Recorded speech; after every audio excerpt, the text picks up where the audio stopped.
Foco Militar começa agora pela TV Cidadania.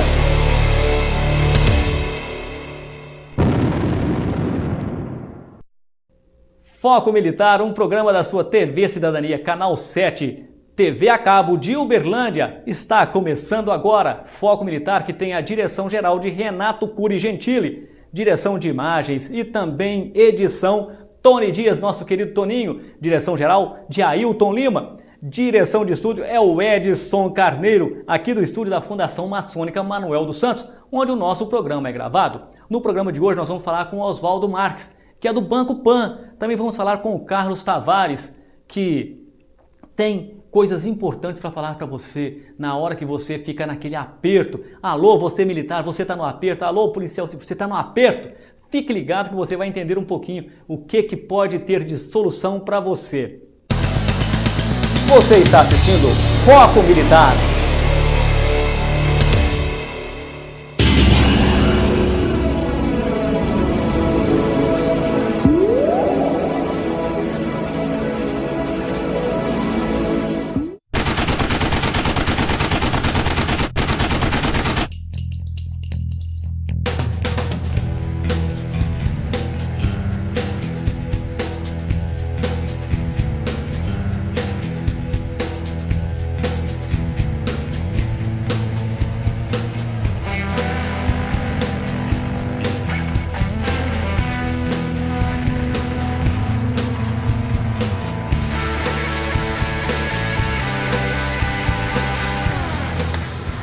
Aspirante Paudal, permissão para o lançamento do turno. Bom turno seja a todos vocês. Guarnição, para o lançamento do turno.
Copom, comando tático da 200ª CIA, à disposição do batalhão. Comando tático, o Copom recebeu, balação a toda a equipe.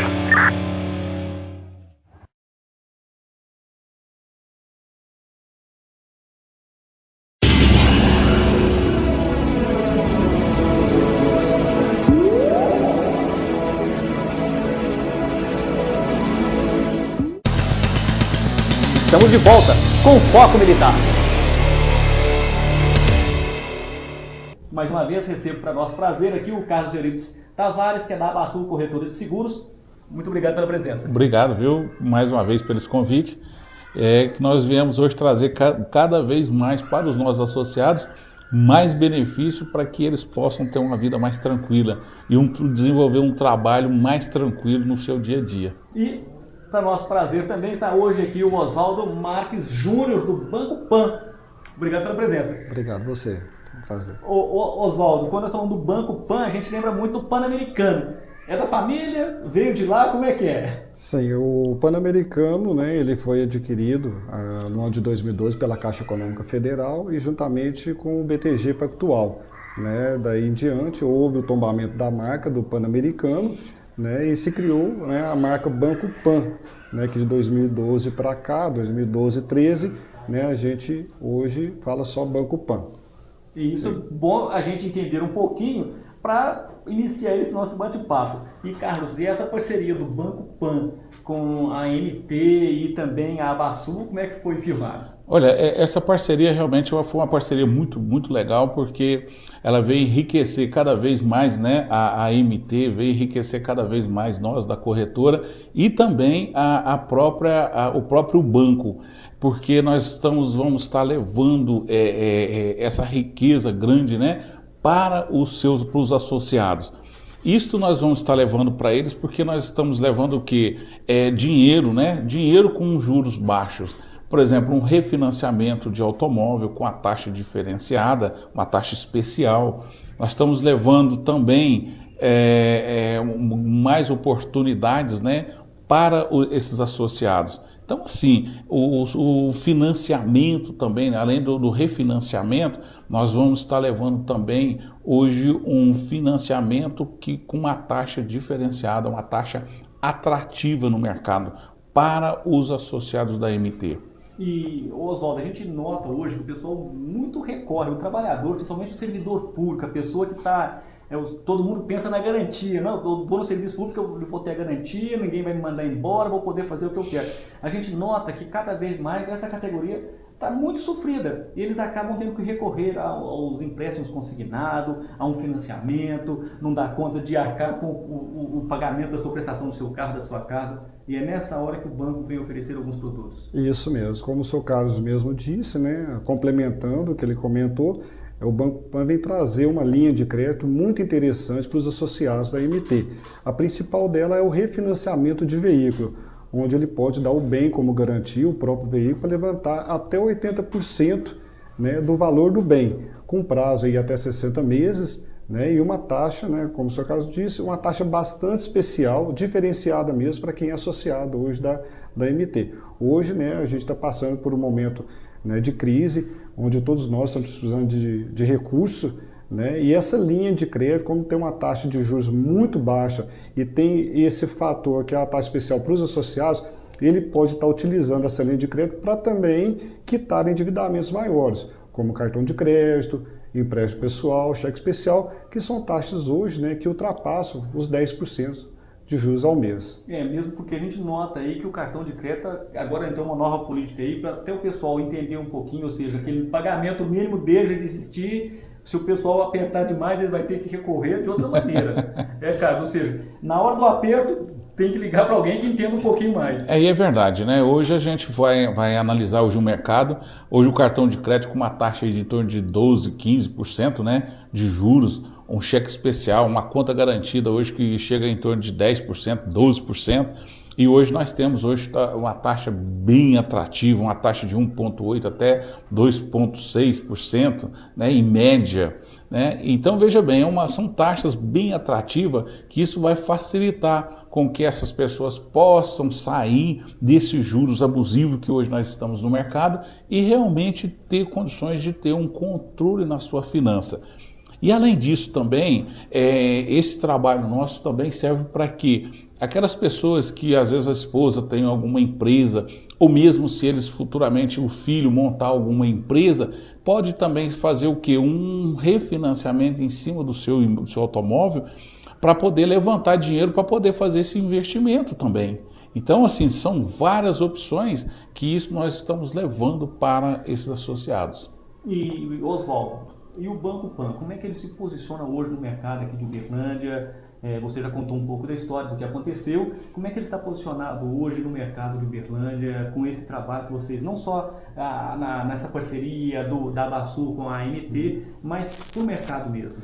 O Banco Pan tem como essência, né, e finalidade proporcionar não só ao associado, como também a todos os seus clientes, um atendimento personalizado, um atendimento diferenciado que hoje às vezes deixa a desejar em bancos até maiores.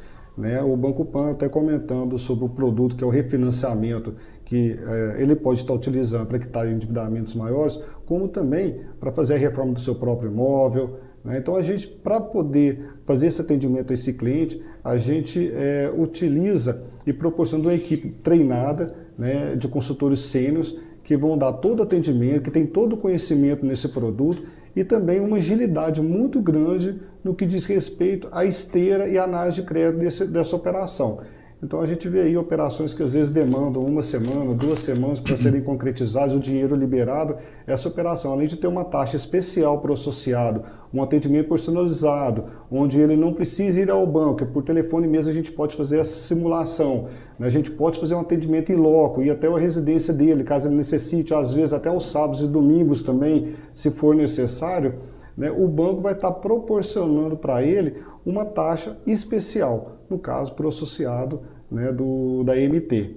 Então o Banco Pan hoje se posiciona como um banco que quer prestar um atendimento de qualidade para o público em geral, né, com taxas que hoje nós praticamente, no caso desse produto em questão, nós somos até líder de mercado, né, e a gente, né, quer poder satisfazer a necessidade de todos os clientes que chegam lá no banco.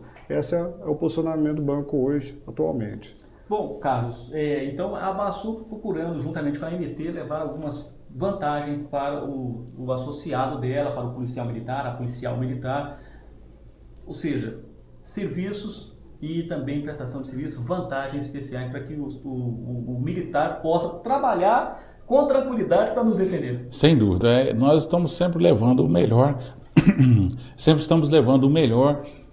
um diferencial muito grande para que eles possam ter um dia mais tranquilo, pagando uma taxa realmente justa dentro do mercado. Eles vão ter condições de trabalhar, ter condições de desenvolver um bom trabalho e, naturalmente, nós, juntamente com a AMT e o Banco Pan, levar essas condições, esses benefícios, né, e entrando dentro da casa de cada um militar, para que nós possamos fazer o quê? Ajudar eles no sentido deles poderem pagar sempre taxas menores. Esse é o nosso maior objetivo, né? Que nós estamos fazendo esse trabalho para que nós possamos estar levando não só para os militares, para os associados militares, para os militares que não são associados, para toda a família também dos militares, nós estamos também levando com uma taxa bem atrativa para que eles possam ter uma tranquilidade muito grande futura. Oswaldo, como é que o pessoal que está nos assistindo pode entrar em contato com vocês lá do Banco Pan? O pessoal pode entrar em contato, né, pela nossa própria filial, que fica na rua Quintino Bocaiúva, 483, no centro, que coincidentemente é a mesma rua da MT, né, a mesma avenida da MT, e também pelo telefone 3015-8001 ou 3015-8006. E, Carlos, como é que o pessoal entra em contato? Já que você não quero falar com o Oswaldo, gostei da cara do Oswaldo, gostei da cara do Carlos. Perfeito. Entra em contato? Vocês podem também estar entrando em contato com quem? Comigo, com o Carlos Tavares, que eu também sou parceiro exclusivo também lá do Banco Pan, através do 3217-7107 ou no 999-767107, ok? Carlos Tavares. Bom, se o pessoal estiver assistindo em outra cidade, também pode entrar em contato com os dois, que não tem problema. Este é o Foco Militar, que conversou com Carlos Euripides Tavares, da Abasu Corretora de Seguros, e também com Oswaldo Marques Júnior, do Banco Pan. Obrigadão, Carlos. Olha, obrigado, viu? Até o próximo, né? Em breve nós estaremos juntos. Oswaldo, obrigado pela presença. E nós vamos falar mais sobre isso aí. É um assunto muito interessante.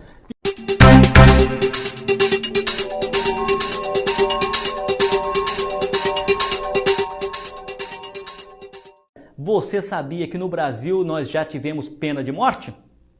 Ah, você não sabia? No Foco Militar você vai ficar sabendo.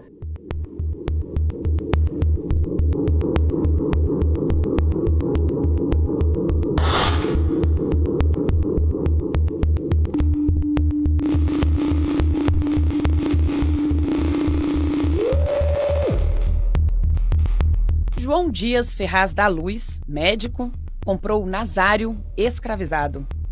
No dia 8 de fevereiro de 1879, Nazário assassinou João Dias Ferraz da Luz e sua família.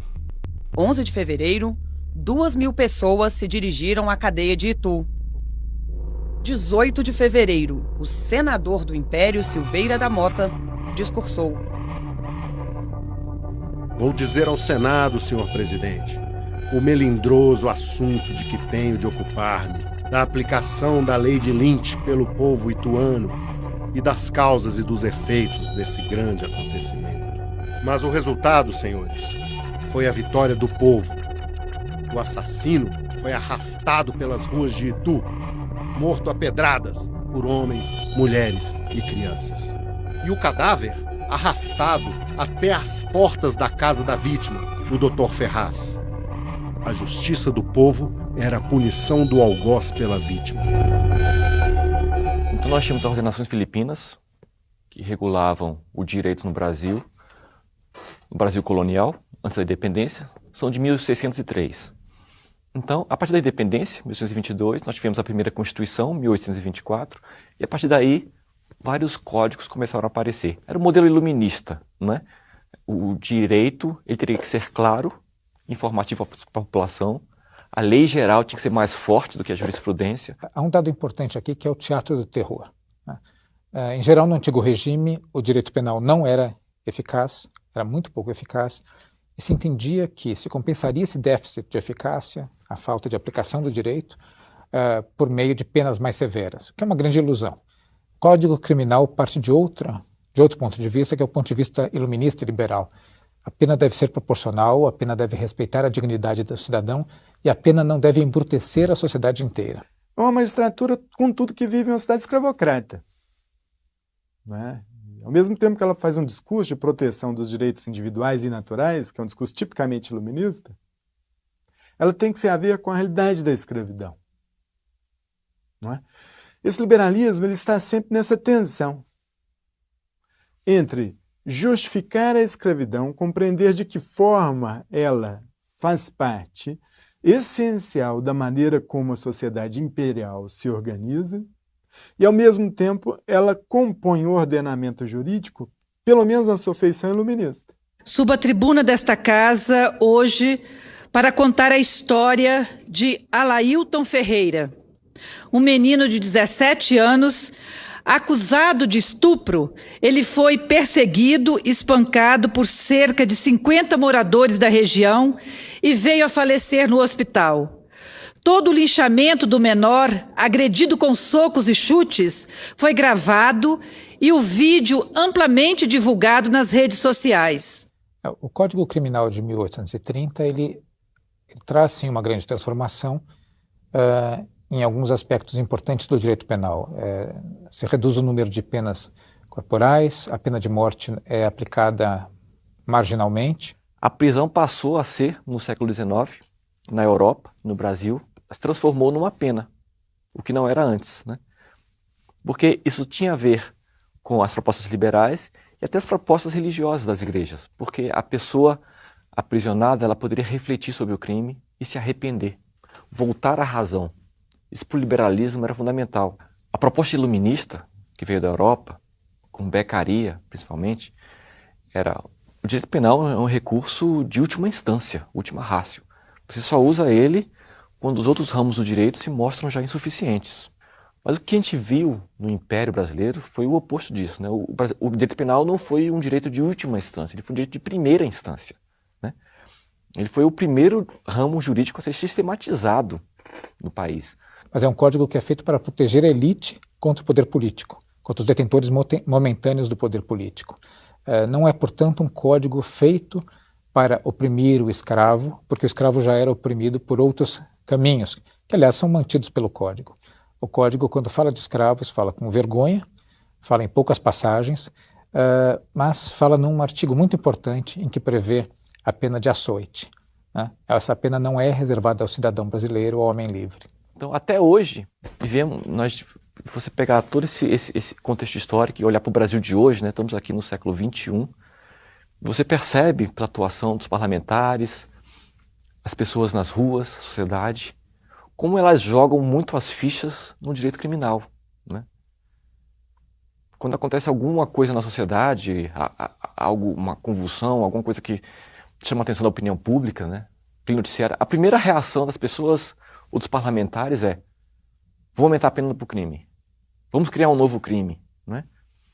Quer dizer, o direito penal ele ainda preserva esse aspecto que ele carrega desde que o Brasil foi independente, né? E classicamente a segurança pública ela foi um elemento central como forma de conter a violência difundida pelo conjunto do sistema econômico e político. ela foi estruturada, sobretudo, para debelar aqueles que eram considerados os inimigos internos. A gente tem continuidades históricas que precisam ser encaradas, né? Então, o direito penal no Brasil, que foi fundado não no crime, mas no criminoso, e o criminoso é um oponente racializado historicamente. Esse sistema penal não foi instituído para conter delitos, ao contrário do que está enraizado no senso comum, mas para perseguir indivíduos. 4 dias após o assassinato de Nazário. Anúncios. Escravos fugidos. Da fazenda do senhor Antônio Ribeiro de Carvalho, pertencente ao município de Amparo, fugiram os escravos Geraldo e Joaquim. Quem os apreender e os entregar ao seu proprietário em sua fazenda será gratificado com a quantia de R$200 mil. Parece certo que a própria sociedade tem uma resistência muito grande à execução da pena de morte, mas também nós não devemos esquecer que, de outro lado, né, quando as tensões estão muito agudas, o caráter exemplar da pena de morte tem, de uma maneira ou outra, naquelas circunstâncias, uma sociedade habituada ao teor violento da vida e muito desconfiada com relação a essas conquistas civilizatórias, né? Particularmente com relação às reformas de um sistema penal um tanto repressivo, porém na visão dela bastante funcional, né? Poderia se perceber de que forma é que a sociedade não está vendo também a justiça sendo feita, né? Pela própria execução da pena de morte.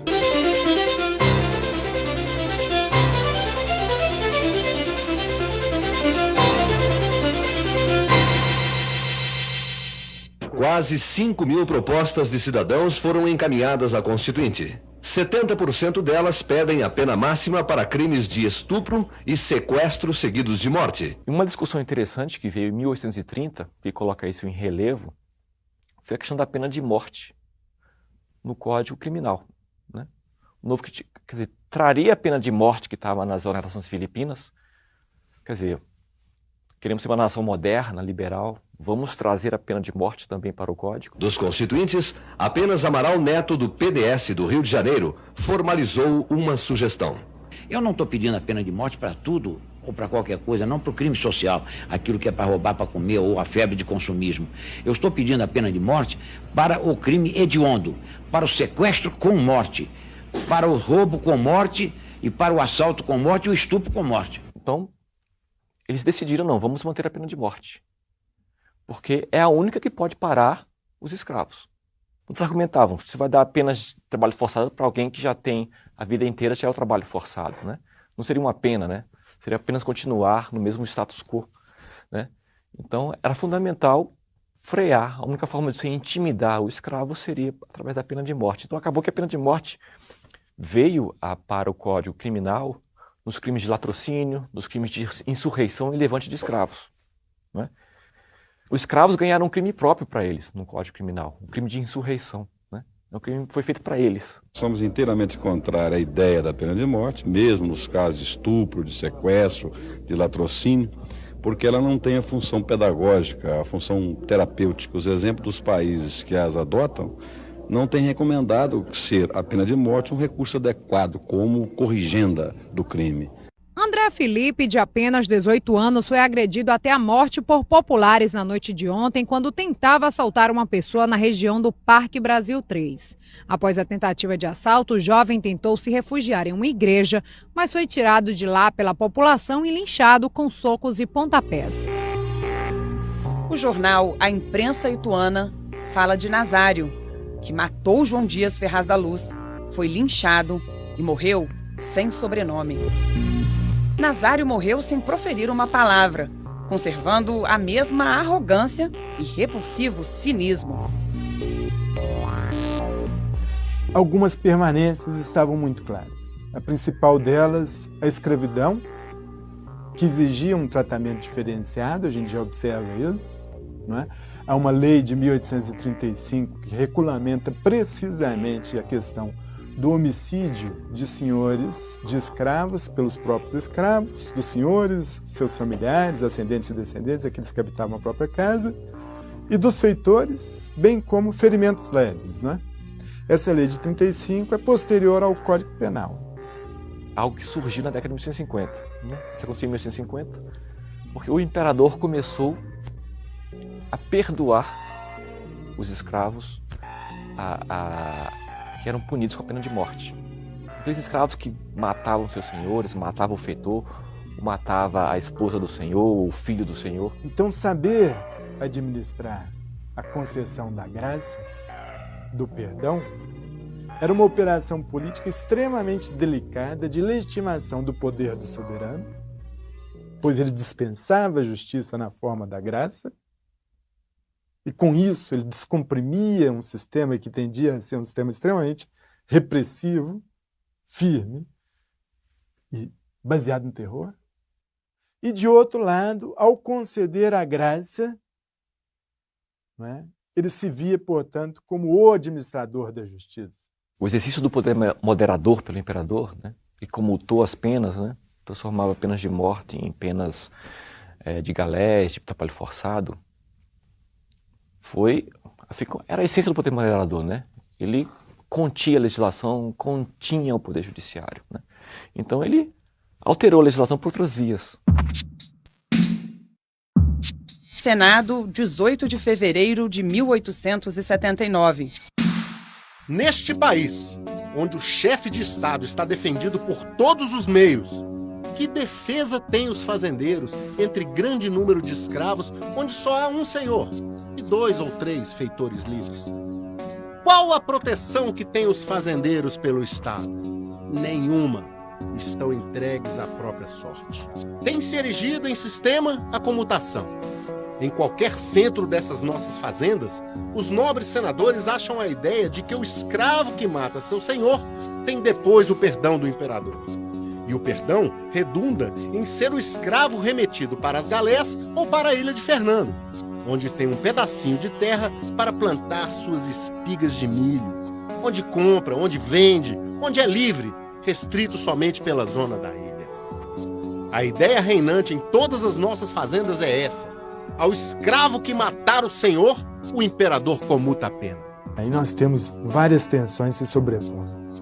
As tensões políticas, propriamente ditas, da própria quebra do sistema político baseado na monarquia parlamentar, o econômico e social, advindo da crise do sistema escravista, que liberava tensões que ameaçavam a própria existência do sistema no todo. E essas tensões são extremamente difíceis de se controlar, né? Tudo isso em um contexto em que nós temos uma sociedade ainda bastante adaptada a esse teor violento da vida.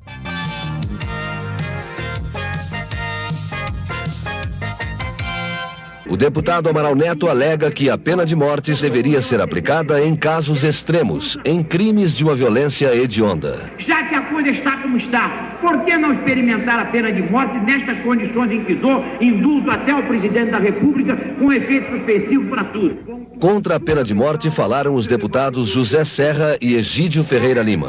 Os países que aboliram a pena de morte, como no caso da França, como no caso da Inglaterra ou em regiões dos Estados Unidos, não assistiram a nenhum aumento de criminalidade pelo fato da pena capital ter sido extinta. O plenário votou e derrotou a proposta da pena de morte por 84 votos contra 5. Houve uma abstenção. Na opinião da professora em Estudos da Segurança e do Instituto Universitário de Pesquisas do Rio de Janeiro, e o PERJ, Jaqueline de Oliveira Muniz, o fenômeno é uma reação ao medo da violência. Quando este toma conta da população, ela diz que os linchamentos sempre ressurgem diante de ondas de temor. Diante do medo, busca-se uma solução imediata, mesmo tendo de abrir mão das nossas regras, ou seja, as leis. Uma multidão de escravos em condições terríveis de vida e de exploração, né? Muitas vezes inseridos em sistemas de produção econômica extremamente exigentes do ponto de vista do compromisso, com horas de trabalho, alimentação insuficiente, punições rigorosas, não é?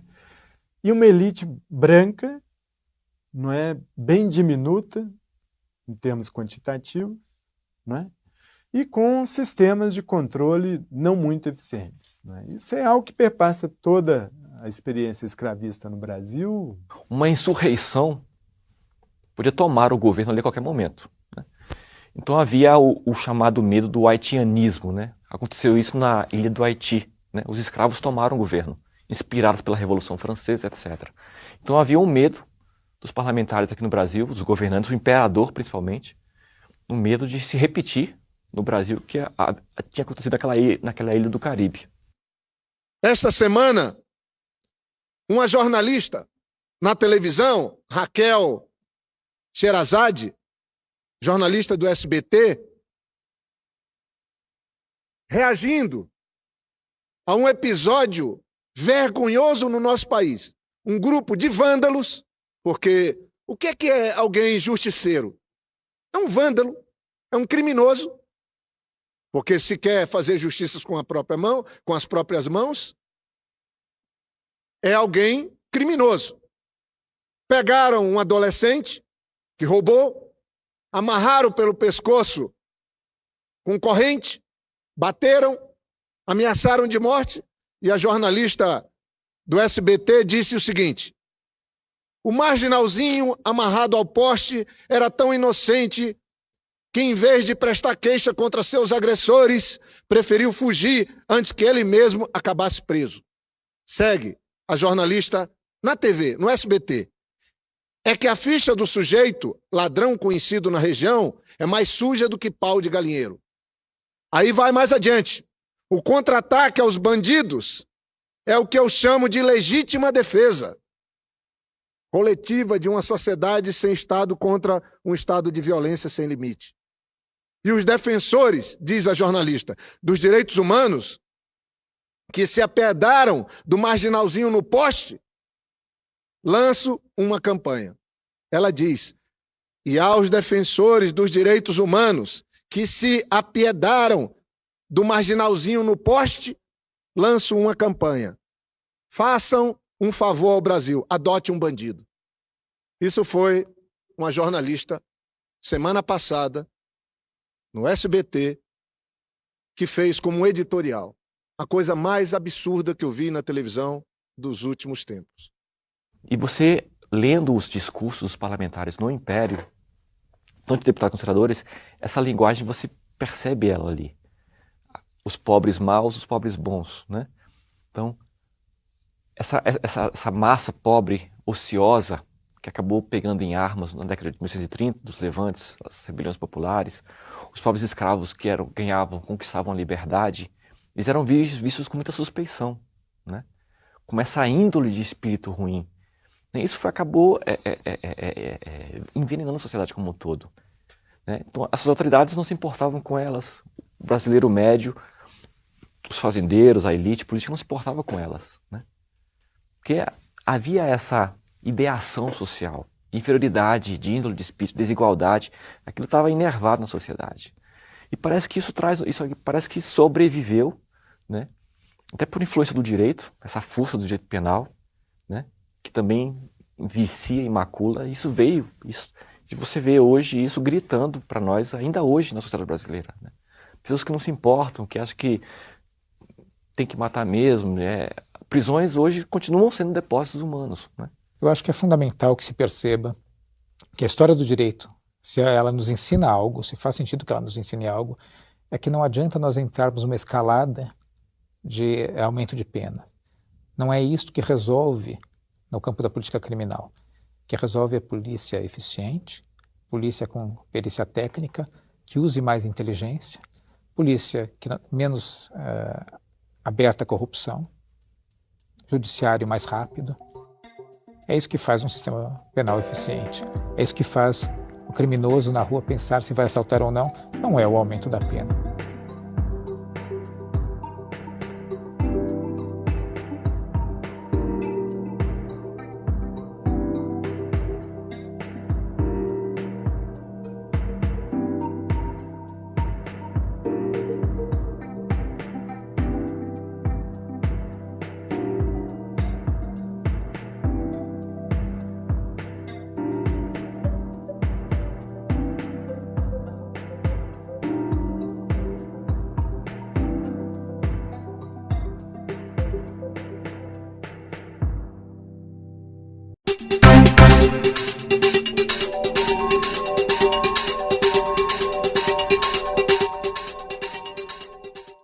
Foco Militar, um programa da sua TV Cidadania Canal 7. Fica por aqui, um abraço, até o próximo.